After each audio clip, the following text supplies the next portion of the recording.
Alors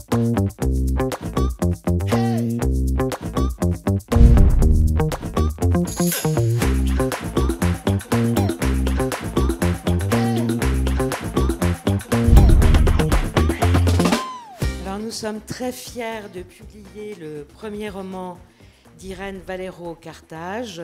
Irène qui malheureusement ne peut pas être avec nous aujourd'hui, d'où ma brièveté parce que je vais lui laisser la parole pour qu'elle puisse vous présenter son roman.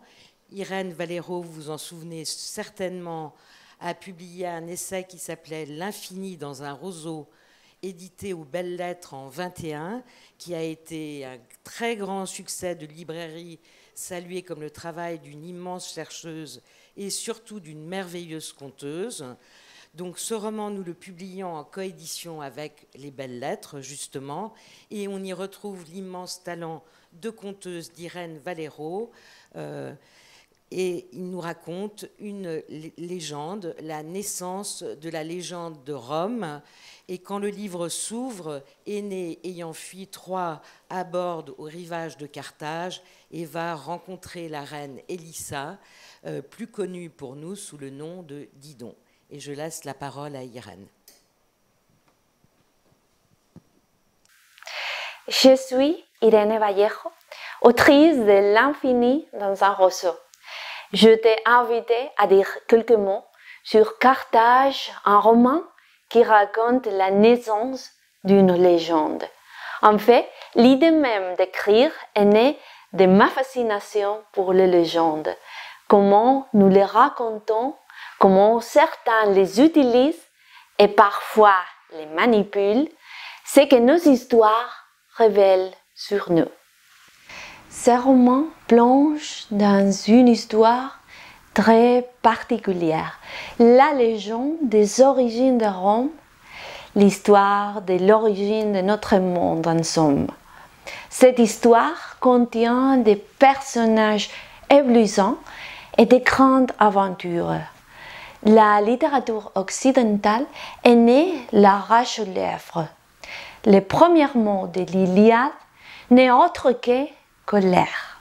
Avant même les dieux ou les êtres humains, les poètes invoquent la colère.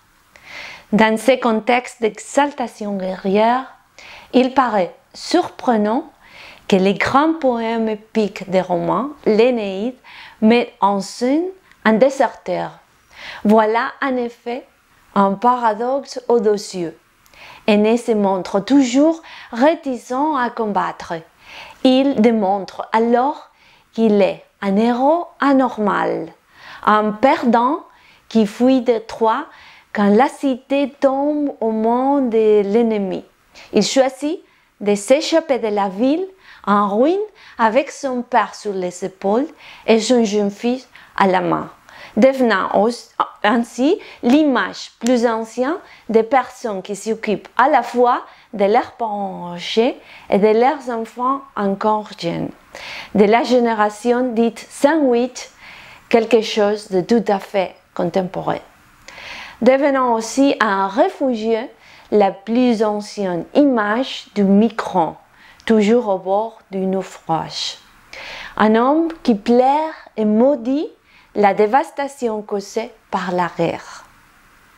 Revenir au classique pour découvrir, par exemple, que, contre toute attente, les récits fondateurs de l'Europe abritent en son cœur un héros à milieu de l'idéal épique, un vétéran fatigué qui préfère prendre soin des siens que combattre l'ennemi. Énée ressemble davantage aux migrants qui meurent en traversant la Méditerranée qu'aux puissants qui leur ferment aujourd'hui leurs portes. C'est pourquoi il est devenu, tout le long de l'histoire, une figure incomprendre pour les leaders politiques les plus agressifs.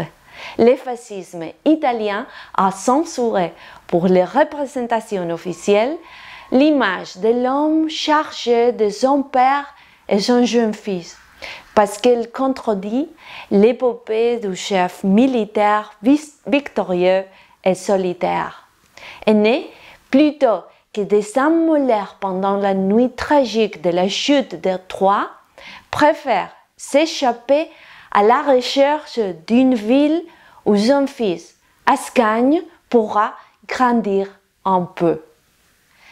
Dans mon livre, je abordais des questions qui nous préoccupent toujours. La spéculation immobilière dans la Rome antique, les problèmes de la reine Élisa, également connue sous le nom de Didon, une femme puissante dans un monde d'hommes. Son désir d'être mère alors que son temps est compté. Sa découverte du désir érotique. Je tentais de faire une relecture sensible et moderne des aventures de cette femme extraordinaire. J'ai ajouté des éléments d'humour, de suspense, de drame et de jeu. Mais à côté de l'histoire d'Énée et d'Élisa, il y a un autre fil temporel qui nous amène plusieurs siècles plus loin dans la Rome du poète Virgile, obligé d'écrire un poème épique sur l'héros Énée. Il n'a pas pris cette décision librement, mais doit le faire à la demande impérative d'impérateur Auguste, qui veut un épopée en l'honneur de Rome et de sa propre famille, un poème pour glorifier sa figure. L'écrivain est tourmenté. Et son dilemme est très actuel, la relation de l'écrivain avec le pouvoir, les conflits entre les propagandistes qu'il est contraint de devenir et les témoins véridiques qu'il tente d'être. Enfin, je voudrais vous dire merci. Les bonnes librairies ne sont pas des plateformes virtuelles équipées d'algorithmes qui suggèrent toujours, quelle coïncidence, les mêmes livres. Les bonnes librairies essaient de vendre des livres différents. Elles aiment aussi recommander ce que presque personne d'autre ne recommande. Elles le font avec modestie, gentillesse et professionnalisme. Les bonnes librairies sont dans nos villes, dans nos quartiers, près de chez nous. Et votre diversité est notre liberté. Dans ce siècle qui connaît aussi des batailles d'idées, les librairies continueront d'être des avant-postes d'espoir et aussi des points de ravitaillement dont les lecteurs critiques ont besoin. Longue vie à vous tous.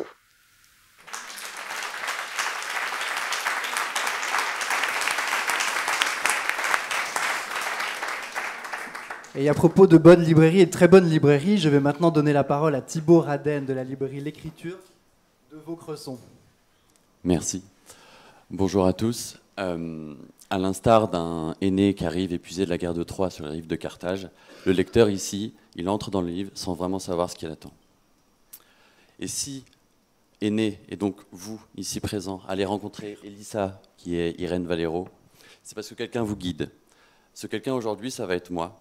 Et je vais vous dire pourquoi. Irène Valero, ce n'est pas simplement une femme extraordinaire, un puits de savoir, une formidable essayiste, c'est aussi une très très grande écrivaine et probablement un être humain assez extraordinaire.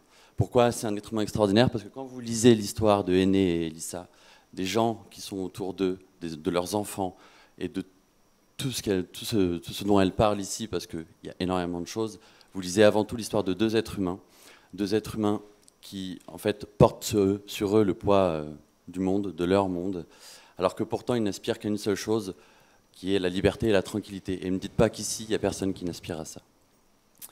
Alors, si moi, je peux aujourd'hui jouer le rôle de Eros, qui est un personnage extraordinaire dans ce livre, et vraiment, je pense que dans la littérature, il y a très peu de personnages comme ça. Si je peux jouer ce rôle, c'est aussi parce que c'est le vôtre, en tant que libraire, de pouvoir partager à nos lecteurs, à nos clients, et de souffler les livres comme ceux de Carthage. Alors vraiment, écoutez-moi, lisez Carthage, votre monde il va changer. Il sera beaucoup plus beau, beaucoup plus vaste, parce que cette femme, Irène Valero, elle est extraordinaire et ce livre est vraiment extraordinaire. Merci.